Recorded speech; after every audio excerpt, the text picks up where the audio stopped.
Senang sekali rasanya hari ini hari yang ke-16 di bulan November 2023 bisa hadir di dengar kalian semua sahabat di spesial aja, yaitu penyuluhan kesehatan bersama Rumah Sakit Umum Kapuas, Kabupaten Kapuas atau Rumah Sakit Haji Sumarno Kuala Kapuas ya.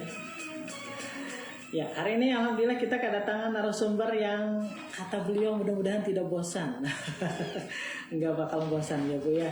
Apalagi dengan acara ini mudah-mudahan bisa membuat semuanya banyak mendapatkan manfaat ilmu ya. Ilmu tentang kesehatan.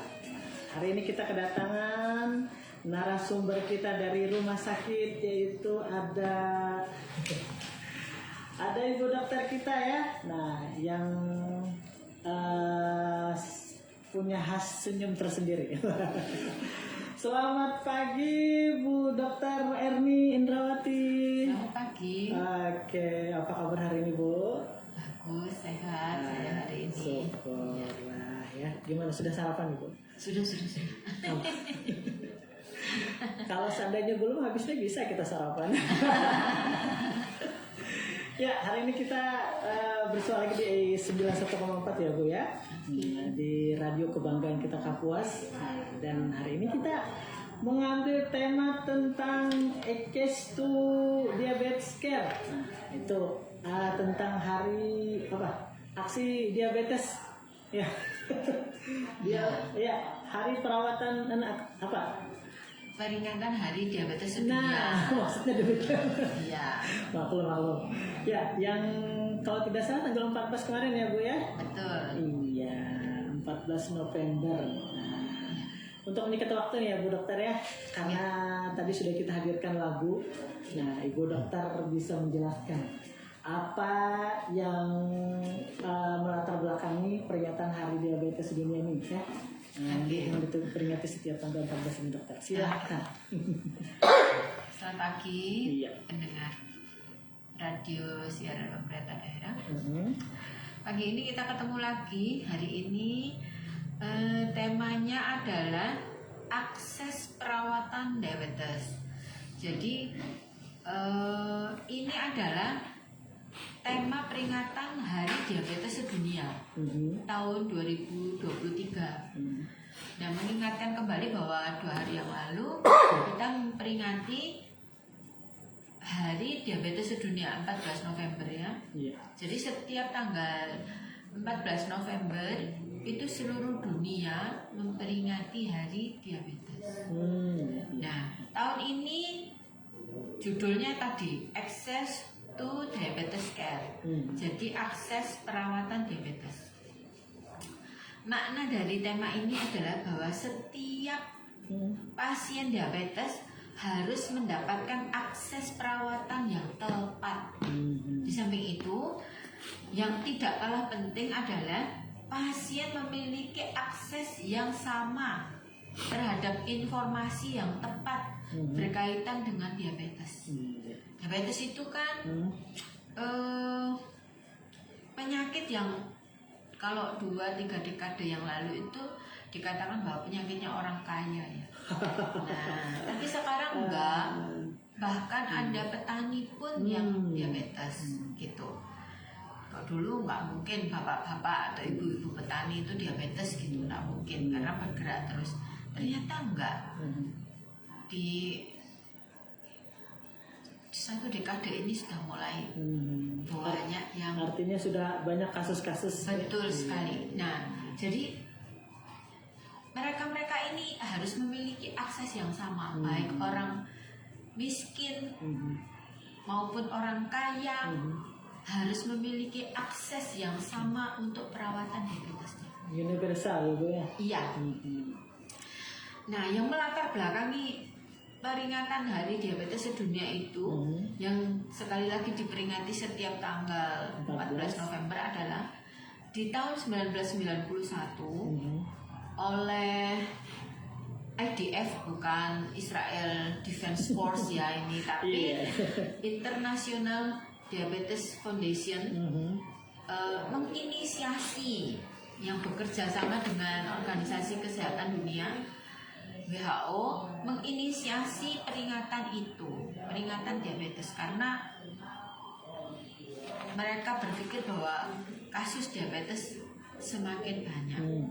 Nah, baru di tahun 2006 adalah peresmian peringatan Hari Diabetes Sedunia yang pertama, gitu. Berarti mulai tahun 2006 ya, Iya, mulai 2006. Hal ini berdasarkan resolusi Perserikatan Bangsa-Bangsa, jadi diakui oleh PBB ya, nomor 61/225. Nah, kenapa sih kok dipilih tanggal 14 November gitu? Kenapa kok nggak 1 Januari gitu atau 31 Desember gitu? Ternyata ini untuk memperingati orang yang sangat berjasa bagi para penyandang diabetes. Jadi orang-orang kencing manis itu harusnya bersyukur dan berterima kasih dengan Sir Frederick Banting, karena beliau ini yang menemukan insulin di tahun 1922 gitu. Artinya menghargai kepada beliau ini ya, Bu Dokter. Betul. Karena hormon insulin inilah yang nantinya menjadi menjadi peran utamanya kasus diabetes gitu. Nah, fokus peringatan tahun ini di 2023 itu adalah pencegahan diabetes tipe 2. Jadi diabetes itu ada 2 macam, tipe 1, tipe 2. Memang ada diabetes yang lain pada ibu hamil, ada gestasional diabetes mellitus, bisa juga. Nah, tapi tahun ini fokusnya adalah pencegahan diabetes tipe 2 serta pencegahan timbulnya komplikasi. Jadi mencegah sebelum sakit, bila sakit jangan sampai timbul komplikasi. Itu yang menjadi fokus peringatan tahun ini. Itu. Jadi berarti ada 4 dasar tadi ya, Budi, dari yang menjadi yang namanya kenapa diadakan yang namanya Hari Diabetes Dunia ini ya. Betul.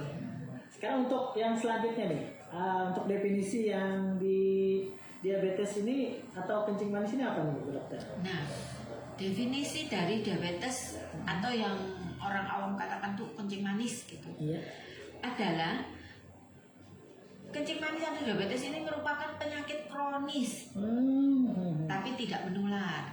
Ya, kronis itu dalam arti bahwa penyakit ini jangka waktunya itu lama gitu.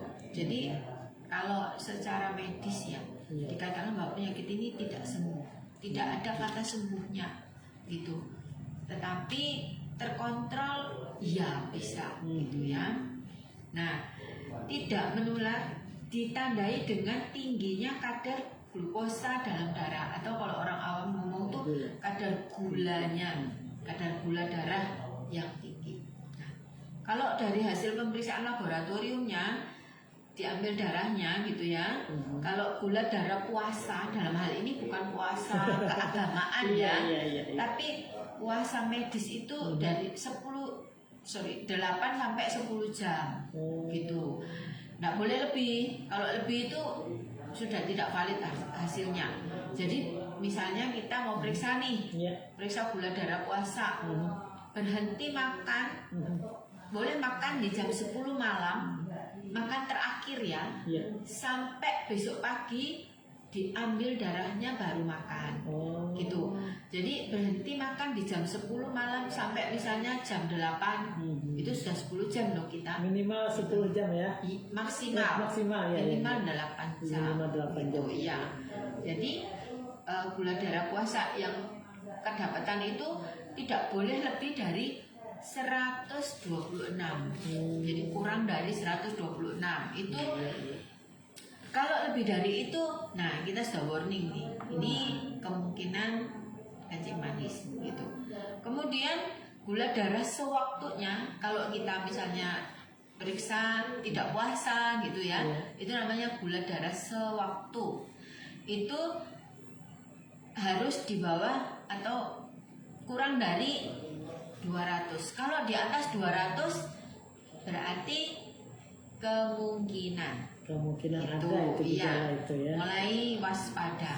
Kemudian kadar gula darah atau glukose darahnya itu 2 jam setelah makan juga di atas 200. Nah, kemudian ada pemeriksaan yang akurat banget yang menjadi gold standarnya dari pemeriksaan gula darah adalah pemeriksaan HbA1c namanya.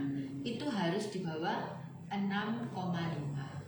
Kalau di atas itu berarti pasti diabetes. Berarti ini yang paling akurat ini ya Bu Dokter. Betul sekali, iya.